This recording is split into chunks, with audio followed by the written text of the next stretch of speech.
This is Matt, and this is a short video on how to forward an entire message thread on Gmail. So I'm right here on Gmail. I've actually blanked out this email because obviously, for privacy's sake. But what you will need to do is you will want to find the end of the conversation from where you do want to actually forward this from.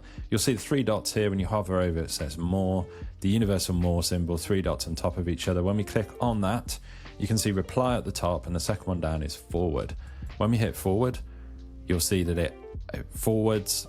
This is the entire thread. It's kind of 7 or 8 back and forth messages. Again, I've obviously had to blank it out for privacy.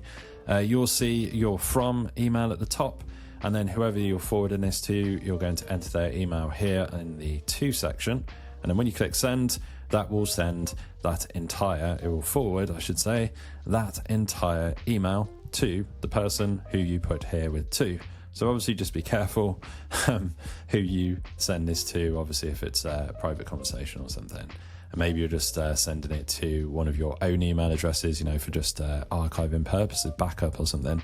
So hopefully you found this video on how to forward an entire message conversation on Gmail useful. If you found it helpful, drop this video a like, it really helps. And subscribe to the channel for more videos just like this.